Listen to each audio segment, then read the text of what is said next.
So the trike, trying to get this sorted for the Easter egg run. Don't know really. From what I did last time, changed the rectifier, and that didn't do anything. It was exactly the same.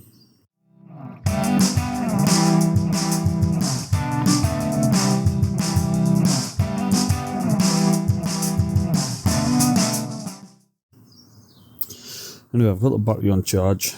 I thought I'd left it on the bike over the winter, but I hadn't. So it did have some charge in it, which is good. So I've got it on charge to boost it up. Now I have had it running. When I connect it up to the leisure battery, it runs fine. As soon as I disconnect, it doesn't. It runs rough. So therefore, it mustn't be getting the correct charge, which would have all pointed to the rectifier, because it is quite sporadic, the voltage. As soon as I reconnect it to that battery again, it levels out and runs smooth. So I've either been given a dodgy rectifier, which is possible. It is possible. Anyway, I'll go on the net and see what I can do to actually check that rectifier is working. I do still have the old one. However, that's where the problem started. So yeah, let's see what we can come up with. I'll keep you updated. Dilly. Okay, we have success. Found out the problem. Rectifier was good, so we do have a spare. That's the fan kicking in. Yeah, the problem was the battery. Now, if I just switch this off, the problem was the battery. Now, when I've put the new battery on that I got for it, some of these weren't connected, and we just don't know where. Like there's another cable there. I don't know if that and that need to go on the positive or the negative. So I think what has happened, one of these is on the wrong terminal, and that's then knocked the battery because we've had a constant short. Which is why when I connect this battery, it stabilizes the bike or the electrics, because it's pushing out voltage, whereas the knackered battery isn't. So this is a spare bike battery that I've put on, and it fired up, no problem at all. It runs smooth. I've put my multimeter on there, and I'm getting 14.5 volts constant. So happy days. What I've got to do is strip the basically the false tank off, because that's where all the electrics are. Because I need to see where these wires are going to and what they're for. One of them is from the original wiring loom. So I am presuming that one does go to negative. But as I say, I don't want the same to happen again. So I'll just start the bike up again. I'm going to test all the electrics to make sure everything works as it should. And then I'll just have to determine what them two black wires are. If need be, if they're not doing anything or not causing any issues, I'll just leave them off the bike for now, not connect them at all, at least until we've done the Easter egg run. Right, my attention now will turn to the brakes. I think I'm going to take this caliper off. Yeah, I need to bleed the front brakes, or maybe pop the pistons out of them and just clean them up, because they were sticking. So yeah, get the brakes sorted, and then that's it. But we're looking good for a ride out. We'll have a ride out before the Easter egg run, just to make sure that the bike's okay, or the trike. Happy days, dilly. Right, so give her a wash down. She's looking quite alright now. Yeah. Ready to hit the road in a bit. Just give it a quick blast out. Shake down. Still got the brake to do. But aye, one step forward. Dilly.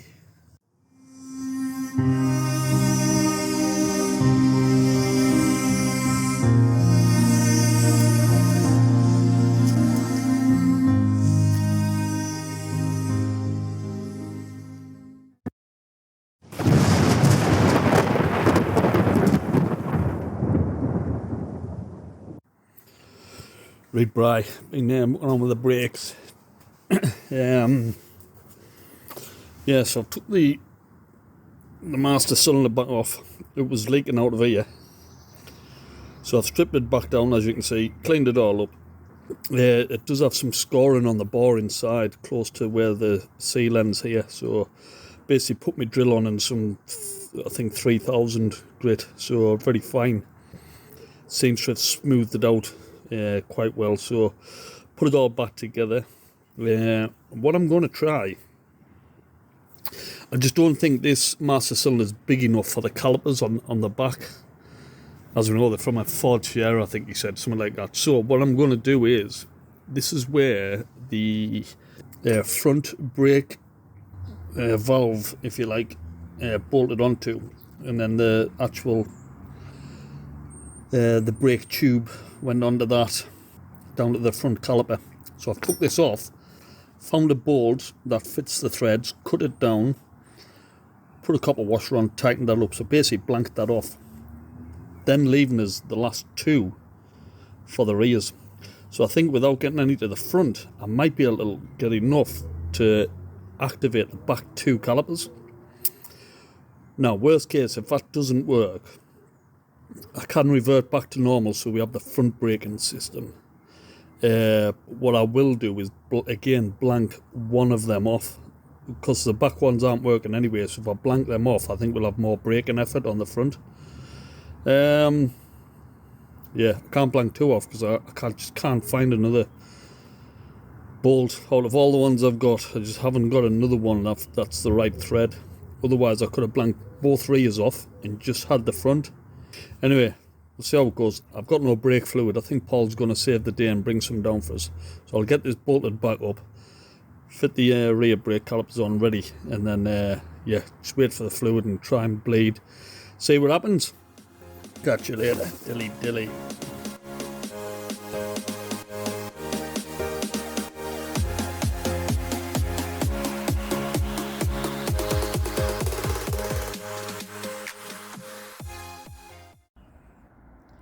We have a delivery. So, I mean, you know, it's cheap stuff, but it should do. Yeah, so what I plan on doing is making the front brake independent on this, rather than it being linked on the foot brake. Therefore, we've got two means of braking. Now, the other thing on this is the back brakes don't work. I'm presuming the master cylinder on here isn't big enough to cope with the size of the calipers on the back, because the calipers aren't the originals. I think they're from a Ford Sierra or something. So we've always had difficulty. Well, we found it impossible to actually get any braking effort at all on the back wheels. So all the braking's on the front, which isn't ideal. However, it does stop it. But every now and then we have found that it binds on and doesn't release.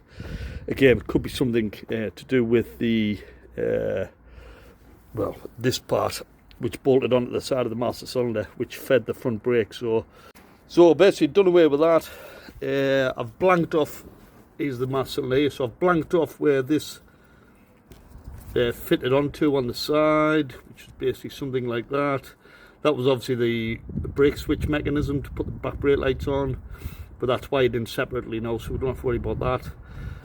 And there was that line there, which screwed onto there. So as I say, I've blanked that off now. That's now given just a supply to the rear wheels. That's a temporary repair I've had to do, because the plastic split on the top, which is the feed for the reservoir, which is there. So it was leaking out of there, so give that more time to dry and I can sort that out. See if I can now get any braking effort onto the back wheels.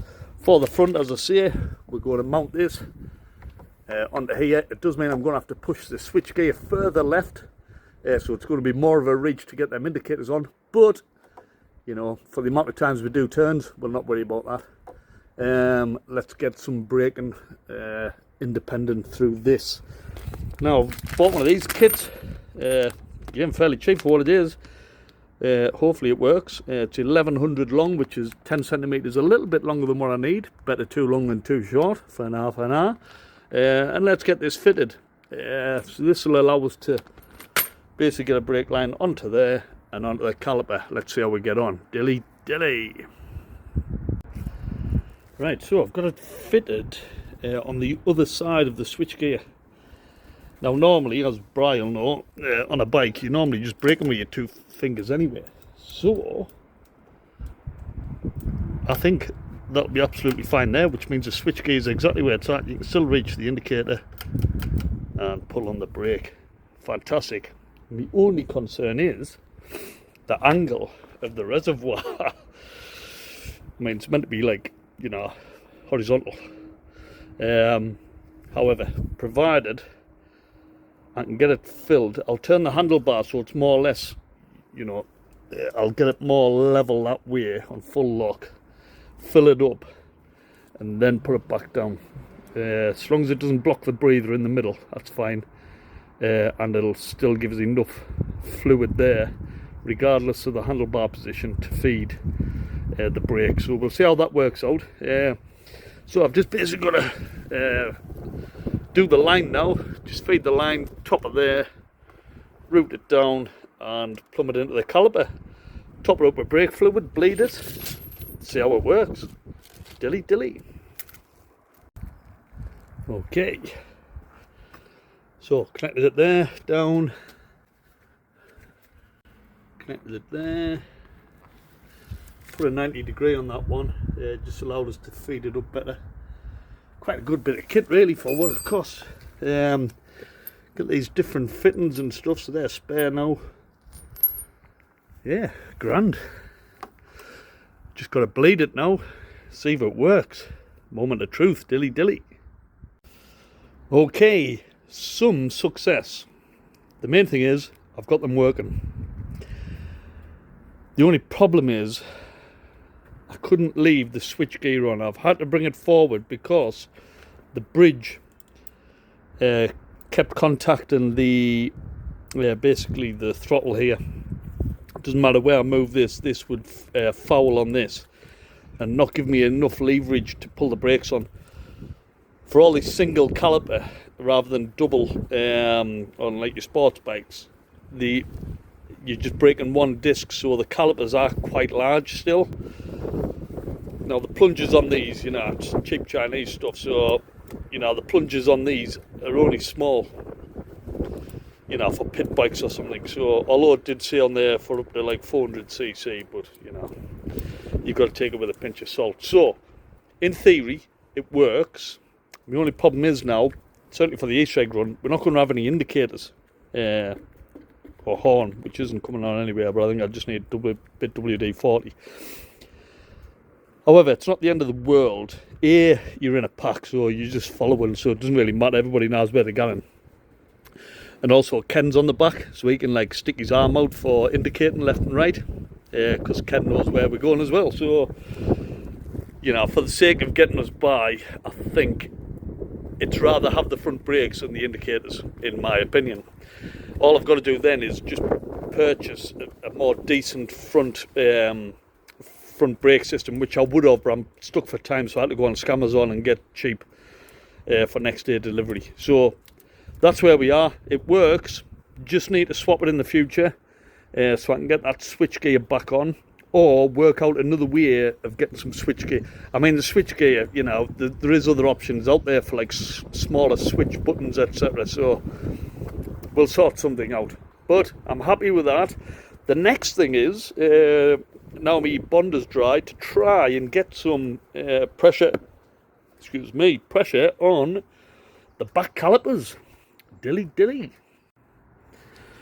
Well, the fruits of my labour have come up trumps. Yeah, my little repair on the top there worked a treat. No leaky. It was leaking from here before, and the rubber is now dry. For now.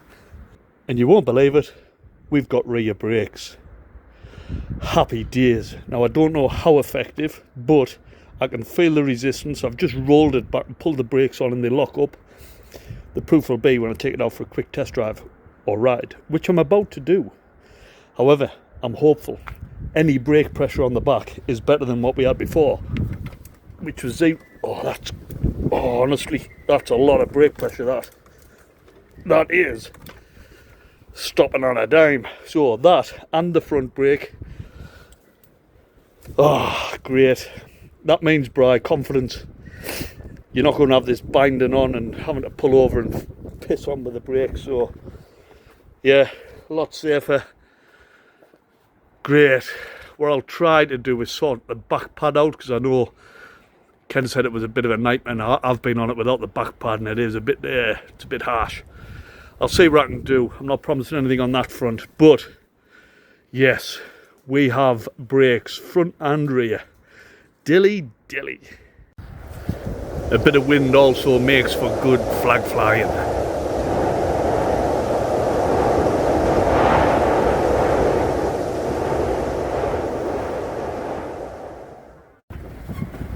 Right, mate.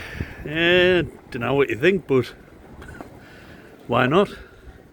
So I've cable tied on the tripod. It's fixed on, it's solid. Not going anywhere. So mount the phone into there. I've just put the fitting on. This is yours, so that you tighten that down. So what I've got is my old work phone. I'll put it in there, I'll put a full charge on it, lock it in, and that's it, mate. That'll give us a top-down view quite high, which I think will be kind of immense. So we can either have it, you could have it forward facing till we get to Darlington, and then rear facing going to Durham. Dilly dilly.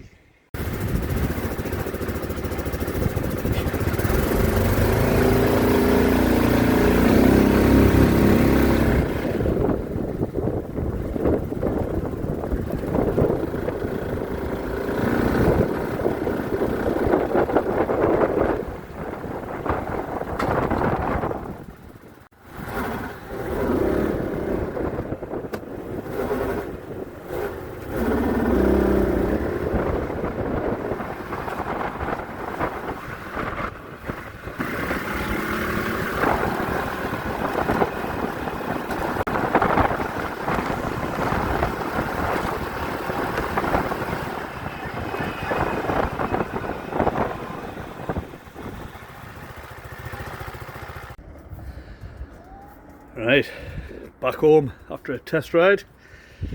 Yeah, spot on. What a difference! What a difference. The only thing is, I probably need to adjust the back brakes slightly. They are binding on a bit. I thought it might have freed off once I'd cleaned the discs off, but it hasn't. It's still, I mean, the parking brake isn't on there now, and you know, it takes a bit of force to push it. So yeah, I'll be able to wind them off, get it rolling freely, and then that'll be it. Yeah, I mean, the back brakes are good. If you whack it on full, you can lock them up. So yeah, I mean, it's just, they're working exactly as they should be. You can see on the discs though, they could really do with properly cleaning off, probably take it off and get the old the wire brush on them, the electric one, but they're cleaning off slowly but surely. So as I say, they lock up, they stop the bike or the trike. Front discs nice and cleaned off now as well. Yeah, that's spot on. Yeah, so all in all, well happy. She's good to go. Dilly dilly.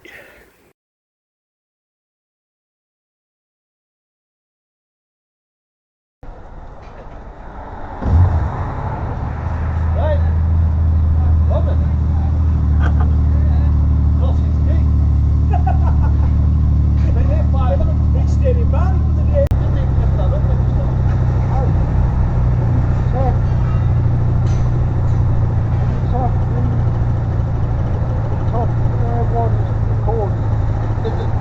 Check.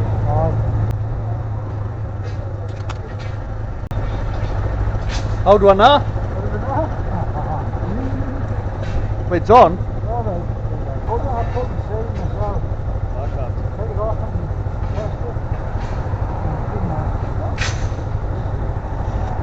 What about press leg? One, On the top or the side? two on the top. Two on the top. Yeah. One that turns it off. Yeah. On. And then the one on the right One records.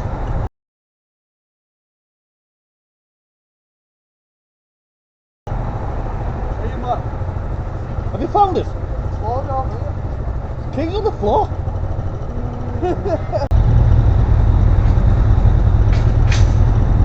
I'll get him.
No.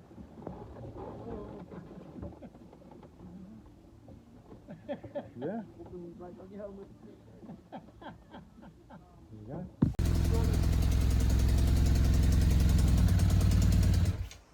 Oh.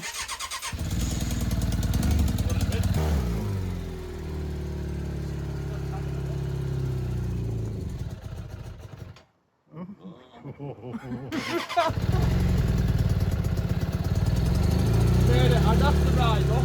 Right. See, if you made it more when you're riding.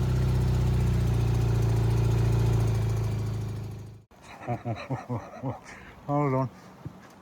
How's it go? Who's the dirtiest? Hold it.